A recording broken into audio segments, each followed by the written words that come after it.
अम, अध्याय 8 श्लोक है। अध्याय 8 है भगवत प्राप्ति।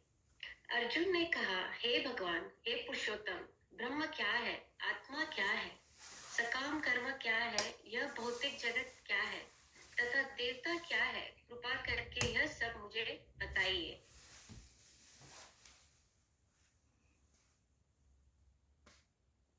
अर्जुन ने कहा, हे भगवान, हे Purushottam, sorry, I think I am repeating the same thing, wait. हे मधुसूदन, यज्ञ का स्वामी कौन है और वह शरीर में कैसे रहता है, और मृत्यु के समय भक्ति में लगे रहने वाले आपको कैसे जान पाते हैं। भगवान ने कहा, अविनाशी और दिव्य जीव ब्रह्म कहलाता है और उसका नित्य स्वभाव अध्यात्म या आत्मा कहलाता है। जीवों के भौतिक शरीर में संबंधित गतिविधि कर्म या सकाम कर्म कहलाती है। हे देहधारियों में श्रेष्ठ, निरंतर परिवर्तनशील यह भौतिक प्रकृति अधिभूत भौतिक अभिव्यक्ति कहलाती है। भगवान का विराट रूप, जिसमें सूर्य तथा चंद्र जैसे समस्त देवता सम्मिलित है, अधिदेव कहलाते हैं तथा प्रत्येक देहधारी के हृदय में परमात्मा स्वरूप स्थित में परमेश्वर यज्ञ का स्वामी कहलाता हूँ।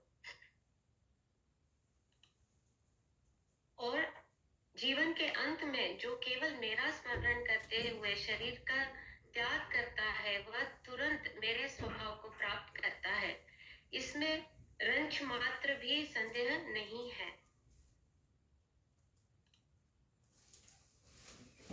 हे कुंती पुत्र, शरीर त्यागते समय मनुष्य जिस जिस भाव का स्मरण करता है, वह उस भाव को निश्चित रूप से प्राप्त होता है।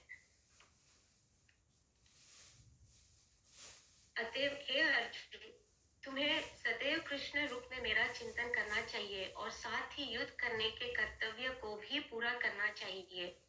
अपने कर्म को मुझे समर्पित करके तथा अपने मन एवं बुद्धि का मुझ में स्थिर करके तुम निश्चित रूप में मुझे प्राप्त कर सकोगे।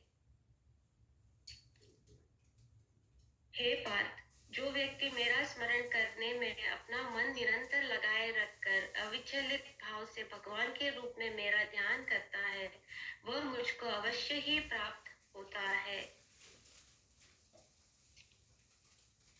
मनुष्य को चाहिए कि परम पुरुष का ध्यान सर्वज्ञ, पुरातन, नियंता, लघुत्तम से भी लघुतर, प्रत्येक के पालन करता, समस्त भौतिक बुद्धि से परे, अचिंत्य तथा नित्य पुरुष के रूप में करे। वे सूर्य की भांति तेजवान है और इस भौतिक प्रकृति से परे दिव्य रूप है।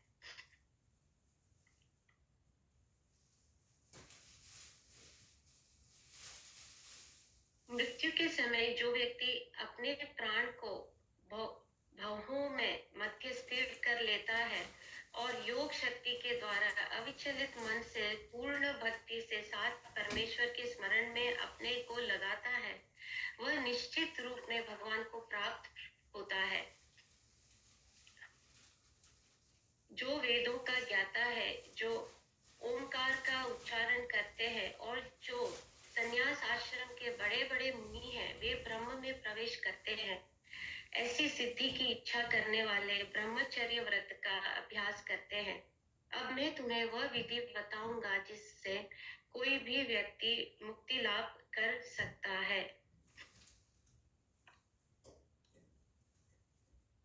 समस्त इंद्रिय क्रियाओं से विरक्ति को योग की स्थिति योग धारणा कहा जाता है। इंद्रियों के समस्त द्वारों को बंद करके तथा मन को हृदय में और प्राणवायु को सिर पर केंद्रित करके मनुष्य अपने को योग में स्थापित करता है।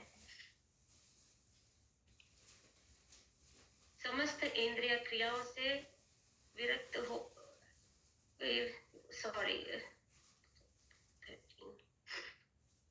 समस्त इंद्रिय क्रियाओं से विरक्त हो की स्थिति कहा जाता अतः इंद्रियों के समस्त द्वारों को बंद करके तथा मन को हृदय और प्राणवायु को सिर पर केंद्रित करके मनुष्य अपने को योग में स्थापित करता है.